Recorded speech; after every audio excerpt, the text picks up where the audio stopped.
Hello and welcome to my Dusty Books.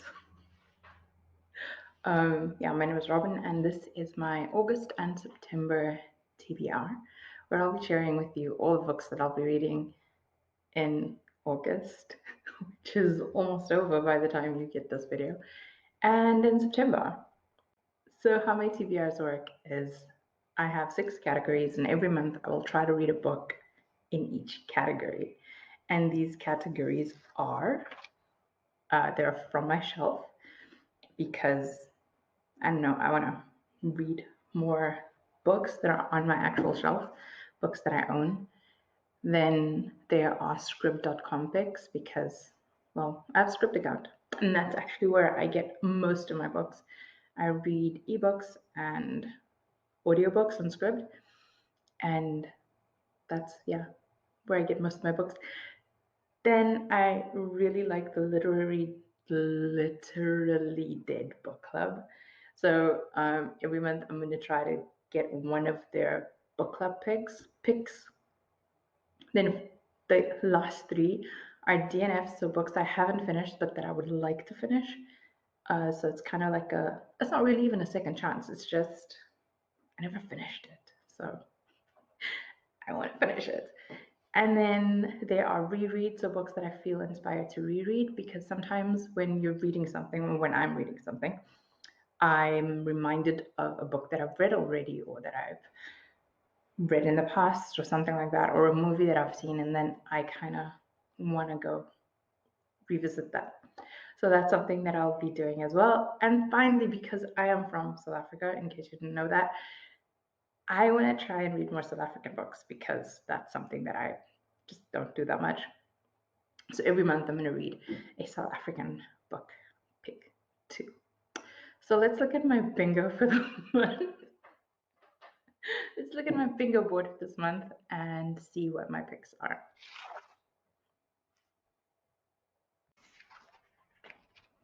So this month my shelf pick will be, I should probably get these.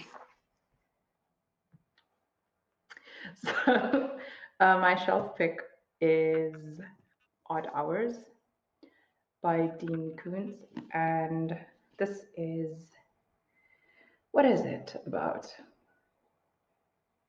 I never know what books are about, so I buy them because the covers look pretty or because I've heard someone else talk about them.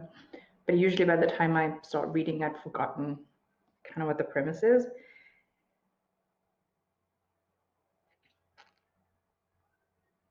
So let's find out. So our Thomas lives always between 2 worlds. He can see the lingering dead and knows that even in chaos, there is order, a purpose, and strange meaning that invites our understanding, but often thwarts it. Intuition has brought our Thomas to the quaint town of Magic Beach on California coast. As he awaits to learn why he has been drawn there, he finds work as a cook assistant and assistant to a once famous actor who at 80 has become an eccentric with a long list of fears as he has stories about Hollywood's golden days. Then Art has dreams of a red-tide, vague but worrisome. By day he senses a free-floating fear in the air of the town. Okay, so he goes to this town and stuff happens. And he has these dreams and things happen. And we're gonna find out when I read that at some point in August or September. Next is, so that's the only thing that kind of, technically that's the only thing from my shelf, because even though some of these things will overlap, yeah, they can't like share the same thing. So that's my from the shelf pick. Then my script.com, I have it all like written down. You can't see that. They're all scribbled down. Um, then there's my script.com pick, which is the guest list. And that's kind of a story that's been going on for a while. I think it's been going around on BookTube for a while. It's about a guest list, people who were invited to this wedding, and all hell breaks loose. Kind of. People go missing, someone's dead. Yes, I remember that. Someone dies, and they're on this island for a wedding, and then they kind of need to figure out who did it. I like who did it. Another script pick is Lakewood. I can't remember what Lakewood's about. What is Lakewood about? Let's find out. So Lakewood is a startling debut. Lakewood is a fantasy, I think. It's supposed to be part Handmaid's Tale, part the immortal life of Henrietta Lacks.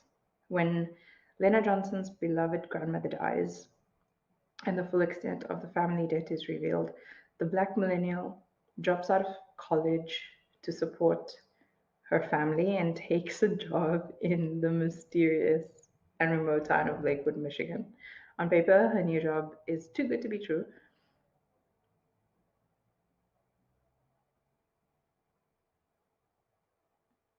On paper, her new job is too good to be true, high paying, no out of pocket medical expenses, free place to live.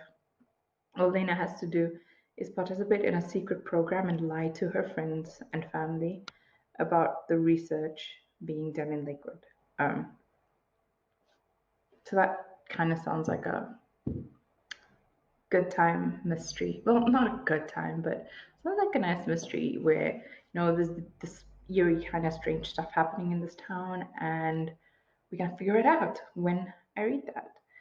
Then there is Shadow in the Glass, which is an interesting historical fantasy where a girl gets granted 7 wishes with deadly consequences, and she needs to decide if she wants to use her wishes to escape her status as a working girl. Not working girl, but like her status as a servant. Yes. Um, so yeah, will she use her wishes? What's gonna happen? Ooh, nobody knows. I suck at these. Anyway, so those are the 3 script picks that I'm going to read this month. I listen to them on audiobooks whenever possible. So then there's the literally dead book club picks. The first one for August is For Your Own Good. And again, I have no idea what that's about. And then there is the September Club, All's Well by Mona Awad. You'll notice 2 things. I rarely say who the authors are for all these things, and I have no idea what these books are that I read. Well, I have no idea what they're about before I start reading them. So for All's Well, we have Miranda Fitch, whose life kind of changed when she had an accident that ended her acting career, and now she is a theater director. And all she wants to do is put up Shakespeare's play, All's Well That Ends Well, but her students kind of don't want to, and they want to do Macbeth instead. They want to stage Macbeth instead. All's Well is the story of a woman at her breaking point and a formidable, piercingly funny indictment of our collective refusal to witness and believe female pain. So that's kind of what it's about. I like the Shakespeare thing because I like Shakespeare retellings. Kind of Shakespeare retellings or stories where that draw on Shakespeare. Like Dead Poet Society, there was a bit of Shakespeare in that. And If We Were Villains was heavily like there were all these like play elements where there were theater kids and they were putting up a play and citing the lines, and where the book kind of follows the same narrative arc as one of Shakespeare's, like the same plot line as Shakespeare's plays and stuff like that. So I'm really looking forward to this one. Let's try and find out what the other one's about. I'm on Goodreads. Checking it out. For Your Own Good by Samantha Downing is about the creator of the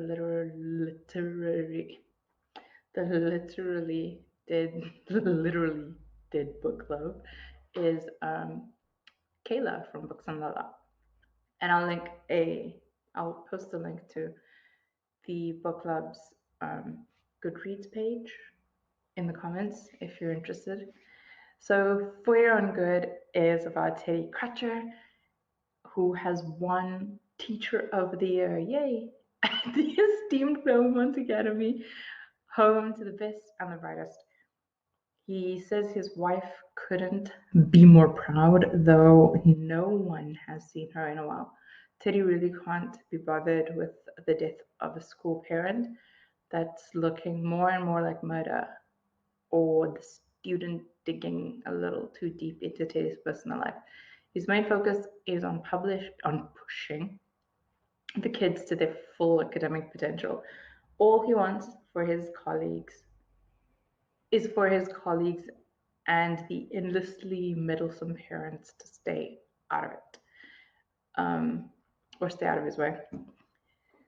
Yeah, so that sounds good. It's like a murder mystery.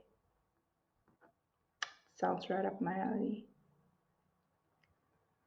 Sounds interesting. The cover's really cool. It has like, we don't have this cover in South Africa, but there's one of the covers has like a portrait, and well, I'll put it up there. It's like this portrait with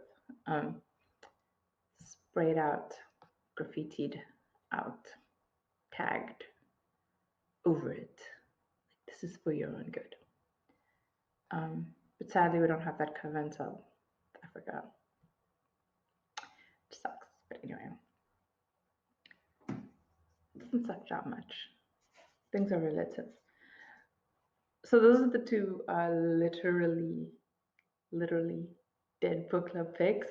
Then next there are DNFs. So books that I've DNF'd, not DNF'd like I'm never gonna finish them, but books that I haven't finished, books that I stopped reading. One of them is The Killing Moon, and I have that one on, I have an ebook version of that one. So it is by N.K. Jemesin. And The Killing Moon is, let's see what script says. It's part of the dream, it's book one in N.K. Jemesin's Dream Blood duology, and it is set in the ancient city-state of Gujarat, where peace is the only law, and upon its rooftops and among the shadows of its cobbled streets wait the gatherers, the keepers of the peace, priests of the dream goddess. Their duty is to harvest the magic of the sleeping mind and use it to heal, soothe, and kill those judged corrupt. But when a conspiracy blooms within Gujarat's great temple, the gatherer Eiru must question everything he knows. Someone or something is murdering innocent dreamers in the goddess's name. I've started reading this book already, and it kind of is something that I want to keep reading. There are some interesting characters that you meet straight up, but this isn't a conversation about the book. It is just a list of books I'll be reading this month. So let's carry on. Next, there is The City We Became, which is N.K. Jemisin's latest book. Ta-da! Just N.K. Jones's latest book. Yeah, this one's. I was so looking forward to this because after the 5th season, I wanted something new from her. Well, there was a lot of stuff from her. That's when I started reading The Killing Moon. And then she came out with this. So, yeah. Neil Gaiman called it a glorious fantasy. It is set in New York, in a fantastical New York. And from the city we became tells a revolutionary story of culture, magic, and myths in contemporary New York City. Yeah, so it's set in New York. Something that happens, I think the city is born. Like, there are all these cities. Oh, look at this. It's a map of New York. That is so cool. So yeah, it's set in New York, obviously. And then there are all these different characters. And I think the idea behind the book is what happens if a city kind of has a life and it gets born. Like the great cities, like what if they actually have a life and a personality? Or and the little suburbs. So like I think each of the suburbs, like Staten Island, the Bronx, Brooklyn, all those places, like different people actually embody kind of the spirit of that place. And then shenanigans ensue and happiness happens. I have the audiobook for this, but I couldn't keep up with the audiobook, so I've decided to, get the cover. And how cool is and how cool is this cover? Like, look at the spine. It's upside down.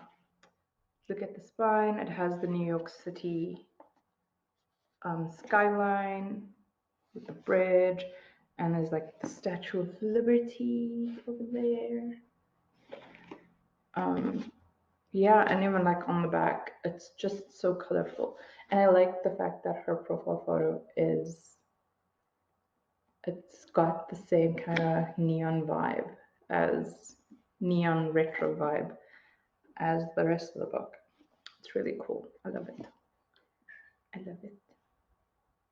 I think it gives me the most joy out of all the books that I own. Okay, so those are the DNFs, The Killing Moon, The City We Became, and then finally, well, the last two categories are rereads. My reread for the next 2 months, or for the foreseeable future, be another N.K. Jemesin book. I'm kind of in the mood to read N.K. Jemesin, to be honest.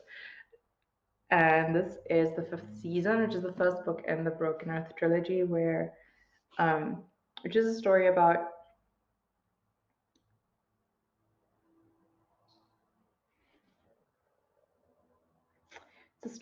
stuff. This is the way the world ends for the last time. There's this fantastical world. It's in a fantastical world called Yemen. I can never remember what this place is called. It also has a map. Its map is less cool. It's called The Stillness. That's the name of the world. That's its map. I love maps. So it's called The Stillness. It's set in the stillness, and it's this world where there are magical people who have this ability called orogeny, which is the ability to kind of manipulate the seismic, they cause seismic activity and control seismic activity in the earth, so they can cause earthquakes and do a couple of other things. And it's kind of a story about these people and how they have been marginalized in this community. So you will hear about the stillness, and it's called the 5th season because there are 5 seasons. There's winter, summer, spring, autumn, and every now and then they have a 5th season when a cataclysmic event happens. And sometimes these magical people are able to create them by accident, by intent, who knows. So, yeah, I love this book. It's one of my favorites. It's one of my favorite series. It's one of my favorite books of all time. She's one of my favorite authors of all time. I'll probably be talking about this a lot in this channel. So, yes. Anyway, not too much. Like, I don't really want to talk about this book too much because I feel like I might spoil stuff. But yes, it starts with the end of the world and then it moves on to more important things. There's this rift that happens in the world, and um, this woman needs to go and find her daughter, and so she goes off on this kind of adventure to look for her daughter, who's also magical, and her daughter may or may not have gone off with her husband. So her husband has kidnapped her daughter, who has magic, and she fears that he might either kill her or take her to a place where her magic will be removed. And well, she meets some people along the way. She has some adventure along the way, and I'll tell you more about it after I've read it. So stick around for that. Um, yeah, those are almost all the books that I'm planning to read in September and August. The last one is Mermaid Fillet. I know it has something to do with, it's set in Cape Town, and it has something to do with gangsters and filleting people, I think. But a friend recommended it to me. And I found it on Scribd. Like, I wasn't going to read it until I saw that it was on Scribd. So I figured, hey, I have it. I might as well try it out and see if I'd like it. So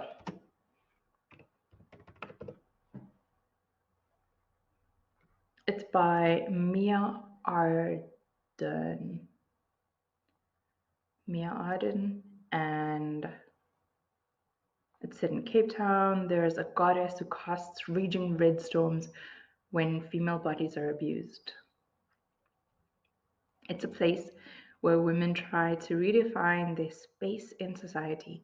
This is the story of a network of wannabe gangsters, the search for a Tamagotchi, and the smuggling of mermaid tails.